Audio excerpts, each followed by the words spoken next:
Hello students, देखिए आपकी fifth poem के ये एक्सप्लेनेशंस हैं, ये भी पढ़ लीजिए। पोएम मैं आपको पढ़ा चुकी हूँ और एक बार इसे थोड़ा तेज़ नज़र से इसे भी देख लेते हैं। जबकि आप पढ़ चुके हो, डिटेल में पढ़ना हो तो आप पोएम को दोबारा से पढ़ लीजिए जो मैंने पिछली वीडियो में दे रखी है। अभी देखिए इसको। ओ वर्ड, अरे संसार, ओ लाइफ, अरे जीवन, ओ टाइम, अरे समय, on whose last step I climb, जिसके अंतिम पड़ाव पर मैं हूँ। ट्रेम्बलिंग एट डैट, वहाँ पर ट्रेम्बल होता कांपना। Where I had stood before, जहाँ पर पहले मैं सीधा खड़ा था। ये सब पोइट की फीलिंग दिखाई गई हैं जब वो अपने लिए थोड़ा वीक फील करता है, ये फील करता है कि अब मृत्यु करीब आ रही है, तब का टाइम है ये।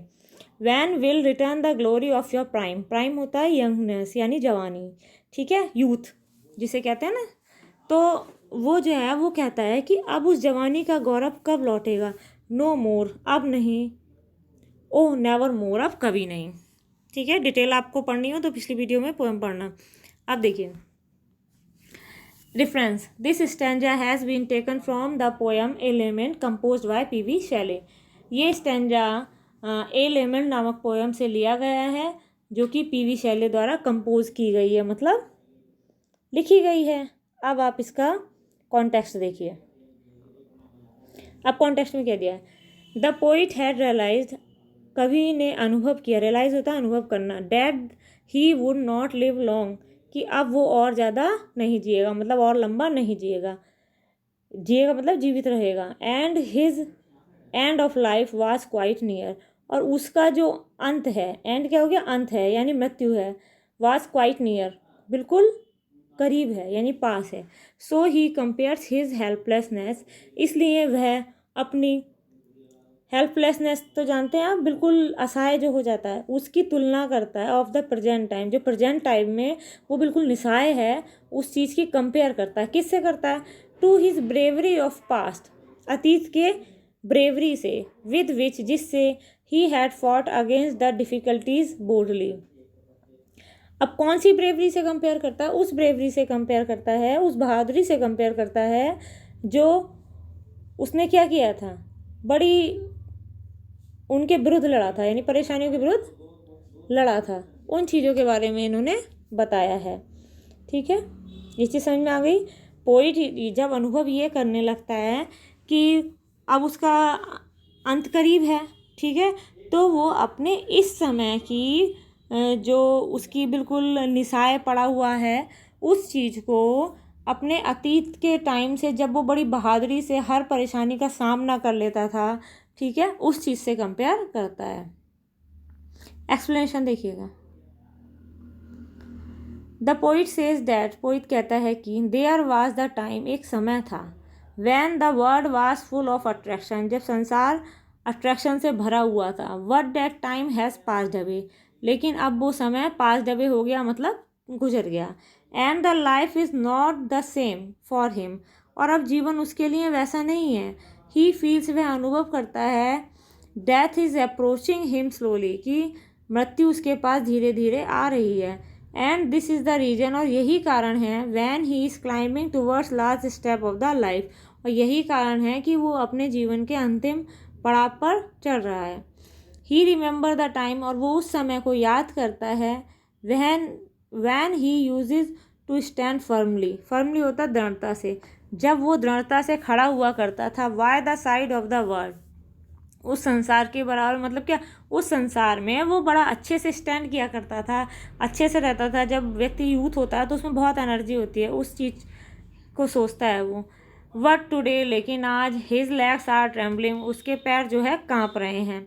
और कैसे काँप रहे हैं, लाइक एन ओल्ड पर्सन, एक बुजुर्ग व्यक्ति की तरह। The peak time of his youth, और जो उसके जवानी का, यूथ होता है जवानी का, पीक टाइम क्या होता है, जो चरम समय जो होता है यानी अच्छा समय, मे और मे नॉट रिटर्न, लौट भी सकता और नहीं भी लौट सकता। डेफिनेटली, निश्चित रूप से, द एक्सीलेंट टाइम, जो एक्सीलेंट टाइम था यानी बढ़िया समय था, एक्सीलेंट टाइम क्योंकि जो बढ़िया समय था, विच हैज़ गॉन, जो चला गया, विल नेवर कम बैक, वो अब कभी वापस नहीं आएगा। यानी वो ये सोचता है जो अच्छा समय उसका चला गया वो वापस नहीं आएगा। समझ आ गया होगा। नेक्स्ट स्टैंजा देखिए, वही एक बार तेज़ी से बढ़ा देती हूँ इसको भी। आउट ऑफ द डे, पूरे दिन, एंड नाइट, पूरी रात। A joy has taken flight, जो खुशियाँ हैं वो फ्लाइट कर गई हैं यानी चली गई हैं। फ्रेश स्प्रिंग, जो अच्छा बसंत होता है। एंड समर, और गर्मी का मौसम होता है। एंड विंटर हॉर, और विंटर सर्दी का जो कोहरे वाली सर्दी होती है। मूव माई फेंट हार्ट विद ग्रीफ, वो मेरे दिल को यानी इस मूर्छित दिल को यानी टूटे हुए दिल को और दुख से भर देती है। ग्रीफ होता है दुख।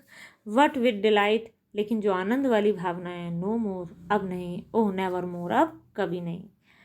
अब देखिए रेफरेंस तो इसका सेम रहना है, कॉन्टेक्स्ट में पढ़ाती हूँ आपको। The poet road his poem before 1 year of his death. Poet जो है अपनी कविता को अपनी मृत्यु से 1 वर्ष पहले लिखता है। Every word of it is charge with the feeling of regret, होता है पछतावा, एंड डिसअपॉइंटमेंट, होता है निराशा। और इस पोएम का हर एक शब्द, ठीक है, पछतावे और निराशा की भावनाओं से भरा हुआ है।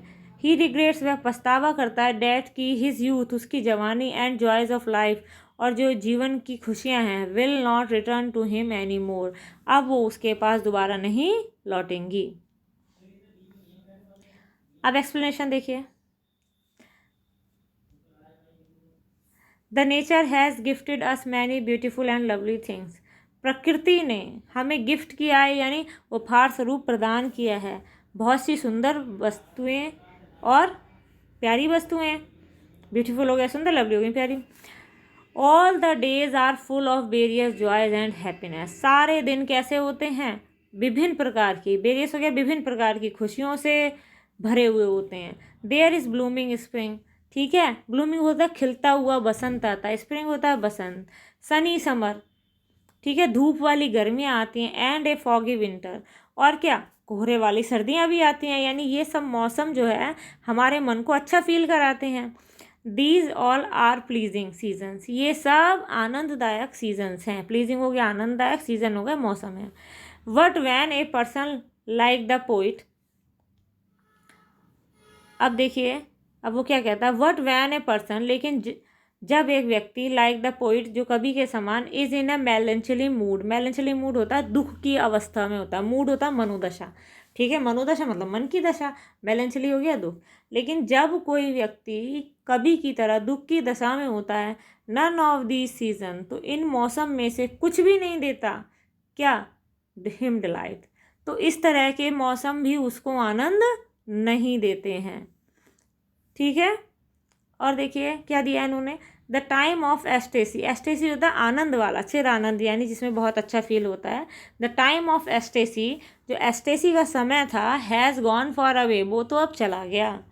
यानी एक समय जो चला जाता वो कभी वापस नहीं आता, ये सभी जानते हैं। जो आपका बचपन है वो चला जाएगा तो क्या कभी वापस आता है, नहीं आता ना।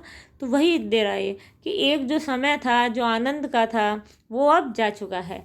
ही आस्क्ड हिमसेल्फ, वह खुद से पूछता है, weather he would ever get the delight, delight होता है आनंद, गेट होता है पाना, ठीक है, क्या उसे कभी वो आनंद बैक वापस प्राप्त होगा। अब वो खुद से पूछ रहा है weather he would ever get that delight back और नॉट, क्या वो आनंद उसे कभी प्राप्त हो पाएगा या नहीं हो पाएगा।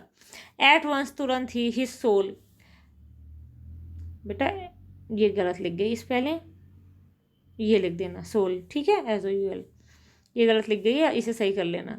एट वंस, तुरंत ही उसकी आत्मा आंसर, उत्तर देती है, डैट की, joy has gone forever never to return, कि खुशियाँ तो हमेशा के लिए चली गई हैं, नेवर टू रिटर्न, कभी ना लौटने के लिए। तो तुरंत ही उसकी आत्मा उसे उत्तर देती है कि उसकी खुशियाँ कभी ना लौटने के लिए हमेशा को चली गई हैं। आई होप यू अंडरस्टैंड, बस ये स्पेलिंग सही कर लेना सोल की।